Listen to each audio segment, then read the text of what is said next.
వి gold trusted gold buyers తాకట్టులో ఉన్న బంగారాన్ని విడిపించి ఈ రోజు ఉన్న మార్కెట్ ధరకే కొనబడును. మరిన్ని వివరాలకు సంప్రదించండి 77107720. పేద మధ్యతరగతి విద్యార్థులకు అందన ద్రాక్షగా ఉన్నటువంటి వైద్య విద్యను వారికి అందజేసేందుకు, పేదలకు కార్పొరేషన్ వైద్యం అందించేందుకు మాజీ ముఖ్యమంత్రి జగన్మోహన్ రెడ్డి కేంద్ర ప్రభుత్వాన్ని ప్రతిఘటించి 17 మెడికల్ కాలేజీల నిర్మాణానికి శ్రీకారం చుట్టారు. సుమారు 8,000 ఎకరాల్లో మొత్తం 17 కళాశాల నిర్మాణంలో 5 కళాశాల నిర్మాణం జరిగిపోవడం, మరో 2 కూడాను 80% పూర్తి కావడం, మరో 10 కళాశాలలు ఈరోజు పూర్తిగా అంటే భవనాలు కూడాను నిర్మించాయి. కాకపోతే 2024 సార్వత్రికలు రావడంతో వాటికి నిధులు కేటాయించడంలో మాత్రం జాప్యం, అవి మాత్రం పూర్తి కాపాడు. ఈ తరుణంలో కుటుంబ ప్రభుత్వం 2024లో కొలువు తీరిన తర్వాత ఈ ప్రైవేట్ ఏవైతే 10 ఉన్నాయో వాటిని ప్రైవేట్ భాగస్వామ్యంతో వాటిని నిర్వహించేందుకు చేస్తున్న ప్రయత్నం ఆది నుండి వైఎస్ఆర్ కాంగ్రెస్ పార్టీ ఖండిస్తూ వస్తుంది. అందం ద్రాక్షకున్న ఈ వైద్యం మాత్రం ఈరోజు నిరుపేద మధ్యతరగతి కుటుంబాలు అందే పరిస్థితి లేదు. కార్పొరేట్ వైద్యం అందించాలనేటువంటి ఆయన చిత్తశుద్ధిని కూడాను ఈరోజు శంకించే విధంగా కూటమి ప్రభుత్వం చేస్తున్న ఈ విషయంలో సిపి ఎమ్మెల్సీ డాక్టర్ సురేష్ రాజు మనతో ఉన్నారు. ఒక డాక్టర్గా అప్పట్లో మీరు చదువుకున్న మెడికల్, ఈరోజు మెడికల్ చదవాలని ఆశగా ఉన్నట్టు విద్యార్థులు కావచ్చు, ఈరోజు ఈ ప్రైవేటీకరణ పీపీపీ మోడ్ కనుక వస్తే ఆ వైద్యం పేద నిరుపేద మధ్యతరగతి విద్యార్థులకు అందే పరిస్థితి ఉందా? యాక్చువల్గా ఇప్పుడు ఈ పీపీపీ పద్ధతి అనేది ప్రైవేటైజేషనే. Almost it is a privatisation of the public property. ఎందుకంటున్నామంటే ఇది సుమారు మన ముఖ్యమంత్రి గారు, మాజీ ముఖ్యమంత్రి గారు జగన్మోహన్ రెడ్డి గారు 8,350 ఎకరాలు ఈ 17 మెడికల్ కాలేజీలకి కేటాయించడం జరిగింది. ఆటోమేటిక్గా అది ప్రైవేటైజేషన్ అయిపోతే, నేను చాలామంది ఒక సింపుల్ ఎగ్జాంపుల్ చెప్తాను మీకు. ఇందులో కొంతమంది చాలామంది ఫ్లైట్లో ప్రయాణం చేసేవాళ్ళు ఉంటారు. ఏ ఎయిర్పోర్ట్ అన్నా సరే పీపీపీ పద్ధతిలోనే నడుస్తుంది. పీపీపీ పద్ధతిలో నడిచినప్పుడు ఎయిర్పోర్ట్లో యాక్చువల్గా ఫ్లైట్ ధర వైజాగ్ నుంచి హైదరాబాదు 4,000 ఉంటుంది, 3,500 4,000 ఉంటుంది. యూజర్ ఛార్జెస్ అని వేస్తారు కిందని, అది 2,000 ఉంటుంది. టికెట్ ధర ఎంత అయింది? 6,000 7,000 అయ్యింది. రేపు ఈ పీపీపీ పద్ధతిలో ఈ మెడికల్ కాలేజీలోకి ఇచ్చినప్పుడు కూడా కన్సల్టేషన్ ఫీజు, ల్యాబ్ టెస్ట్లు, సర్జరీసు, ఎనీథింగ్ ప్రతి దానికి యూజర్ ఛార్జెస్ వేస్తారు. దానివల్ల ఈ పేదలకి తడిపి మోపుడు అవుతుంది డబ్బులు. విద్యాపరంగా కూడా వైద్యపరంగా అక్కడ విద్యాలయాలనే ప్రతి ఒక్కరు కూడా అనుకుంటారు. కానీ మాజీ మంత్రి ధర్మాన ప్రసాద్ స్పష్టం చేశారు, ఈ మెడికల్ కళాశాలలో సూపర్ స్పెషాలిటీ మెడికల్ సేవలు అంటే వైద్య సేవలు కూడా పేదలకు అందించేందుకు చేసిన ప్రక్రియ. ఈ 2 ఇన్నోవేషన్గా ఉన్నటువంటి ఈ ప్రైవేట్ కళాశాల కనుక ప్రైవేటీకరణ అయితే ఇటు రోగులకు మెరుగైన వైద్యం అందదు, ఏదైతే ఆశయంతో డాక్టర్ కావాలని ఆశలు కూడాను అడియాసలు అయ్యే పరిస్థితి డెఫినెట్గా అండి. ఎందుకంటే ఇందులో కారణం ఏంటంటే యాక్చువల్గా గవర్నమెంట్ కూడా ఈ గవర్నమెంట్ మెడికల్ కాలేజీలు అయితే వాళ్ళు జీతాలు ఓన్లీ చదువు చెప్పడానికే ఇస్తారు. జీతాలు ఏది విద్యను బోధించడానికి, విద్యార్థులకి విద్యను బోధించడానికి వరకే వాళ్ళకి జీతాలు ఇస్తారు. పేషెంట్లు చూసినందుకు కానీ, పేషెంట్లు టెస్టులు చేసినందుకు కానీ దానికి ఏమీ జీతాలు ఉండవు. అంచేత ఇది చాలా మెరుగు. ఒక పేదవాడు అనేవాడు వైద్యం చేయించుకోవడానికి చాలా ఈజీ అవుతుంది. ఎందుకంటే మీకు ఒక ఎగ్జాంపుల్ చెప్తాను. మన జగన్మోహన్ రెడ్డి గారు ముఖ్యమంత్రి అవ్వగానే కరోనా బారిన మనం 2 సంవత్సరాలు పడ్డాం. మొదటి వేవ్ నుంచి బయటపడినా రెండో వేవ్లో చాలామంది చనిపోయారు. ఈ రెండో వేవ్లో చనిపోయిన వాళ్ళు చాలామంది ప్రైవేట్ హాస్పిటల్లో లక్షలు కట్టి జాయిన్ అయిన వాళ్ళు ఉన్నారు, గవర్నమెంట్ హాస్పిటల్లో కూడా జాయిన్ అయిన ఉన్నారు. ఆ నిష్పత్తి చూస్తే ఏదైతే గవర్నమెంట్ కాలేజీల్లో గవర్నమెంట్ హాస్పిటల్లో జాయిన్ అయ్యి డిశ్చార్జ్ అయ్యారో వాళ్ళు ఎక్కువ మంది చనిపోలా. కేవలం ఈ ఈ ప్రైవేట్ హాస్పిటల్స్లో జాయిన్ అయిన వాళ్ళే చాలా ఎక్కువ మంది చనిపోయారు. ఈవెన్ చనిపోయినా సరే చాలా ఎక్కువ ఫీజులు కట్టి కూడా, డబ్బులు కట్టి కూడా చనిపోయారు. ఆ ఉద్దేశంతోనే ఆ 2 సంవత్సరాలు దాటిన తర్వాత జగన్మోహన్ రెడ్డి గారు రాష్ట్రంలో 17 మెడికల్ కాలేజీలు కట్టాలనే ఉద్దేశంతో ఆయన ఇది చేయడం. 5 కాలేజీలు ఆల్రెడీ పూర్తవడం, విజయనగరం కూడా పూర్తయింది. మొన్న నర్సీపట్నం కూడా వెళ్ళాం.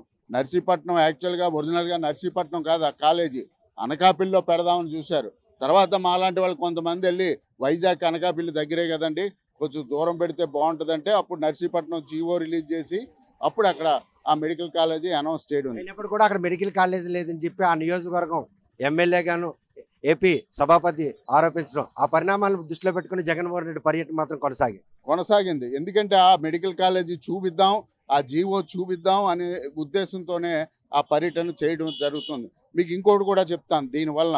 ఇప్పుడు నేనున్నాను 1985లో నాకు డాక్టర్ అవ్వాలనే కోరిక ఉండేది. మా నాన్నగారికి చెప్పా డాక్టర్ అవ్వాలని. అప్పుడు మా నాన్నగారు 5వ time MLA, 5th time MLA. ఆయన అప్పుడు ప్రైవేట్ కాలేజీలో జాయిన్ అవ్వాలంటే 1,50,000 డొనేషను. 1,50,000 డొనేషను. ఒరేయ్ నేను 1,50,000 కట్టలేను, ఓన్లీ 50,000 60,000 అయితే కట్టగలనంటే అప్పుడు ఆ మెడిసిన్ బదులు ఈ డెంటల్ చేయవలసి వచ్చింది. ఎందుకంటే అంత ప్రైవేట్ ఈరోజు కోట్ల మీద అయిపోయింది. ఈరోజు కోటి 2 కోట్లు కడితే కానీ ఎంబీబీఎస్ సీట్ రావట్లా. అంతేకాదు మన గవర్నమెంట్లో జగన్మోహన్ రెడ్డి గారి గవర్నమెంట్లో 20 లక్షల ఫీజు ఉండేది. ఏది ఒకవేళ పేమెంట్ సీట్లకి. ఈరోజు 50,75,000 అయ్యింది. ఈ జస్ట్ ఈ 1 ఇయర్లో. అంటే మీరు చూడండి వ్యత్యాసం. రేపు ఇది ఇంకా ప్రైవేటైజేషన్ అయిపోతే ఇది ఇంకా 70 లక్షలు 80 లక్షలు అవుతుంది. అంటే పేదవాడు ఇంకా డాక్టర్గా అయ్యే ఛాన్సే లేదు. ఇవేవి చంద్రబాబు నాయుడుకి తెలియదా? కోట ప్రభుత్వం విజన్ 2027 దిశగా సంపద సృష్టిస్తాం, అందరికీ ఉపాధి కల్పిస్తాం, ఈ పరిణామాలన్నీ మాటలు చెప్తున్న ఆయనకి ఈ 10 ప్రైవేటు కళాశాలలు కనుక ఈరోజు ప్రైవేటీకరణ అయితే రోగులకు మెరుగైన వైద్యం అందక డాక్టర్లు అవ్వాలన్నట్టు వారు అందరూ కూడాను డాక్టర్లు కాలేక ఇవేవి చంద్రబాబు నాయుడు తెలియక ఈ నిర్ణయం తీసుకున్నారా? లేకపోతే ఆర్థిక లేమితో కొట్టుపెట్టాడుతున్న ఆంధ్రప్రదేశ్లో ఇంతకన్నా ప్రత్యామ్నాయం లేదనుకుంటున్నారు? చంద్రబాబు నాయుడు గారు పేదల పక్షపాతి కాదు. మీరు గ్రహించండి, ఎన్ని విషయాల్లో ఏ విషయాల్లో చూసినా చంద్రబాబు నాయుడు గారు పేదల పక్షపాతి కాదు. నేను ఒకటే చెప్తున్నా, ఈరోజు యోగాంధ్ర అని పెట్టారు వైజాగ్లో. ఏమైంది? యోగాంధ్ర వలన ఏటొచ్చింది? ఉన్న కార్పెట్లు ఇవన్నీ ఎత్తుకెళ్ళిపోయారు తప్ప జనాలు దానివల్ల ఏం రావలేదు. సుమారు 300 కోట్లు ఖర్చు పెట్టారు. ఆ 300 కోట్లు కాలేజీకి పెడితే పేదవాడికి న్యాయం జరుగుద్ది కదా, ప్రతి పేదవాడు వెళ్ళి వైద్యం చేయించుకోవచ్చు కదా. అలాంటిదే ఏముంది, కేవలం 1,00,000 కోట్లు అడుగుతున్నారు అమరావతికి. అందులో ఒక 3,000 కొన్ని కోట్లు ఖర్చు పెడితే కాలేజీలన్నీ పూర్తవుతాయి కదా, ప్రతి పేదవాడు కూడా ఉచితంగా. మరి అదే ఉద్దేశంతోనే ఈ ఉద్యమం చేయడం జరిగింది. ఈ గంటలోనే మాకు 500 సంతకాలు ఎవరిని అడగకుండానే వచ్చి పెట్టారు. ఇంకా ఇవన్నీ కూడా ప్రజలు కూడా చాలా వ్యతిరేకంగా ఉన్నారు దీని మీద. మీరు ఎనలిస్టులు కానీ పెద్దలు కానీ అందరూ చదువుకున్న డాక్టర్లు కూడా చెప్తున్నారు ఇది చాలా కరెక్ట్ కాదు. ఇది దయచేసి పేదలకు ఉచితంగా అందే వైద్యం అనేది. ఇంకా మీకు ఒక విషయం చెప్తున్నాను, నేను ప్రైవేట్ మెడికల్ కాలేజీలో చదివాను కాబట్టి మీకు చెప్తున్నాను. ప్రైవేట్ మెడికల్ కాలేజీలో ప్రాక్టికల్స్ ఉంటాయి. ప్రాక్టికల్స్కి పేషెంట్లు ఎక్కువ కావాలా. పేషెంట్లు ఎక్కువ మంది వస్తేనే వాళ్ళు ఈ జబ్బు ఆ జబ్బు అని చూడగలరు. ఈ ప్రైవేటైజేషన్ చేయడం వల్ల ఏమవుతుంది, ఫీజులు కట్టలేక చాలామంది రారు. చాలామంది ఆర్ఎంపీలు గీరంపీలు చూపించుకొని వాళ్ళు వెళ్ళిపోతారు. ఇక్కడ రాకపోవడం వల్ల ఈ చదివే వైద్యుడికి ఏమవుద్ది, ప్రాక్టీస్ రాదు, ఏమీ చేయలేడు. నేను మణిపాల్లో చదువుతున్నప్పుడు కూడా, మా కాలేజీలో చదువుతున్నప్పుడు ఒక పేషెంట్ వస్తే ఆడికి ఒక సైడ్ పన్ను ఒక సైడ్ ఒక విద్యార్థి 4 విద్యార్థులు పంచుకునేవారు ఒక పేషెంట్ని. రేపు అదే పరిస్థితి జరుగుద్ది. అంచేత దయచేసి గవర్నమెంట్ కూడా మరి జగన్మోహన్ రెడ్డి గారు ఏవైతే సంతకాలు సేకరణ చేస్తున్నారో నవంబర్ 20 లోపు అన్నీ కలెక్ట్ చేసి కూడా మరి గవర్నర్ గారికి ఆ కోటి సంతకాలు కూడా అప్పచెప్పడం జరుగుతుంది. దయచేసి చంద్రబాబు నాయుడు గారు కూడా ఆలోచించాలా, మా లోకేష్ గారు కూడా ఆలోచించాలా. మేము మొన్న శాసన మండలి సమావేశాల్లో ఈ విషయం అడిగాం. అప్పటి వరకు గౌరవనీయులు మా వైద్య శాఖ మంత్రి గారు ఏమంటారంటే 33 సంవత్సరాలే అన్నారు. ఎవరికీ తెలియదు, అందరూ 33 సంవత్సరాలే అనుకున్నారు. ఆ రోజు మేము అడిగిన క్వశ్చన్కి ఆయన ఒకటేటన్నారు, 33 సంవత్సరాలు మళ్ళీ 33 సంవత్సరాలు పెంచుకోవడానికి వెసులుబాటు కల్పిస్తున్నాం అన్నాడు. అంటే 66 సంవత్సరాలు. ఇది కవ్వింపు చర్యగా భాగంగానే వాళ్ళు చేసినటువంటి ఈ 33 పెంచడం అంతే కదా. 33 66 అంటే మేము ఏది అడిగితే దానికి కవ్వింపు చర్యగా మరో 33 సంవత్సరాలు. 66 సంవత్సరాలు ఆయన ఉంటారో మేము ఉంటామో ఎవరు ఉంటామో ఏమో తెలియదు. ఆ ప్రైవేటైజేషన్ తీసుకున్నాడు కూడా ఉంటాడో లేదో తెలియదు. అందుకని ఇటువంటి చర్యల్ని డెఫినెట్గా ఖండించాలా, అది మా ఉద్దేశం.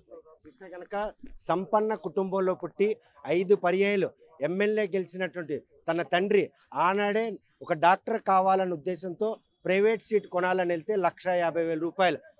దీంతోనే తండ్రి మాత్రం తన డాక్టర్ కావాలనేటువంటి ఆశయానికి దోహదపడకపోవడంతో ఈరోజు డెంటల్ డాక్టర్గానే తను మాత్రం కొనసాగుతున్నారు. అంటే దశాబ్దాల క్రితమే ఈ వైద్యంకి ఉన్నటువంటి గుర్తింపు గౌరవం ఏ విధంగా ఉంది, అటువంటి వైద్యాన్ని అందుబాటులోకి తేవాలి, అదేవిధంగా వైద్య విద్యను అందుబాటులోకి తేవాలని మాజీ ముఖ్యమంత్రి జగన్మోహన్ రెడ్డి చేసినటువంటి ఈ ప్రయత్నాన్ని మాత్రం కూటమి ప్రభుత్వం కావాలనే తూట్లు పొడిచేందుకే ప్రైవేట్ భాగస్వామిని మాత్రం ఆహ్వానిస్తుంది.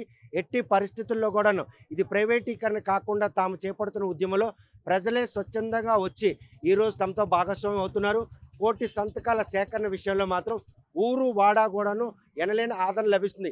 ఇదంతా కూడాను కూటమి ప్రభుత్వానికి కనువిప్పు కావాలి. గవర్నర్ కలిసే ముందే రాష్ట్రపతికి కూడా విన్నవిస్తాం. ఆంధ్రప్రదేశ్లో ఉన్నటువంటి ఈ 10 మెడికల్ కళాశాలను కూడాను ప్రైవేటీకరణ కాకుండా తాము చేస్తున్న ప్రయత్నంలో ప్రజా భాగస్వామ్యంతోనే ఉద్యమం కార్యరూపం దాల్చాం. ఎట్టి పరిస్థితుల్లో అడ్డుకు తీరుతామన్నట్టు వైఎస్ఆర్ శ్రేణుల తాలూగా ఆశయం సఫలం కావాలని చెప్పి ఆశిద్దాం. వీడియో జర్నలిస్ట్ రామకృష్ణతో సత్యం, RTV శ్రీకాకుళం. తెలుగులో ఫాస్టెస్ట్ న్యూస్ యాప్ ఇప్పుడు కొత్త అవతారంలో 5 సెకండ్లోనే పూర్తి వార్తా సమాచారం మీ చేతిలో. సోషల్ మీడియా ట్రెండ్స్ మీ కళ్ళ ముందుకే live TV and voice search ఆప్షన్స్తో ఇప్పుడే డౌన్లోడ్ చేయండి. యాప్ లింక్ డిస్క్రిప్షన్లో ఉంది.